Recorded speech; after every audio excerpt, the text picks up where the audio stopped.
সিহঁতে কৰিছে, ইহঁতেও থ্ৰুআউট দ্য জাৰ্ণি বিপ্লৱ ছাৰৰ বহুত গাইডেঞ্চ আছিলে, A to Z ছাৰে বহুত মটিভেট কৰিছিলে, লাইব্ৰেৰীটো আহি পেলাই কৈছিলে যে ইমান চিন্তা কৰিব নাগানে পঢ়ি থাক।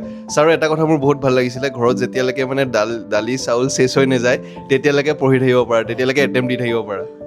Thank you so' much Biplab sir. মানে চব জেগাতে মানুহে মাথাটো মাৰিলে ছাকচেছ হ'ব নোৱাৰে, মানে এটা জেগাতে লাগিব হয়নে, এটা জেগাত লাগি এটা সময় লাগে। সেই বুলি মই কোৱা নাই যে তুমি 35 বছৰলৈকে পঢ়িয়ে থাকা, ছাৰে 30 বুলি কৈছিলে দেই। মই সেইটো কাৰণে কৈছোঁ যে এটা সময়লৈকে অসমত 30 বছৰলৈকে ডেকা লয়, হয় নে নহয়? তো এটা সময়লৈকে আমি চেষ্টা কৰিম, তাৰপিছত নহ'লে তাৰ পিছত বেলেগ যাম। কিন্তু এই পঢ়াৰ মাজতে আকৌ ইটো কাম কৰিম সিটো কাম কৰিম তেনেকৈ নহয়। আশা কৰিছোঁ আৰু ভাল কাম কৰিম। এতিয়া নহয় এনেকুৱা এক্সাম শেষ হ'ল, এতিয়া সিহঁতে অফিচত বহিব, নেক্সট আকৌ চিভিল ছাৰ্ভিচ এক্সাম আছে। ডাঙৰ ডাঙৰ সপোন, প্ৰথমতে সৰু সৰু সপোন ল'ব লাগিব, তাৰপিছত ডাঙৰ সপোন, হয় নে নহয়? নহ'লে ডাঙৰ সপোনৰ পিছত গৈ থাকিলে নহ'ব। কাৰণ আমি চবেই কি বিচাৰোঁ, সদায় ফৰ্চুনাৰ কিনিব বিচাৰোঁ, হয় নে নহয়?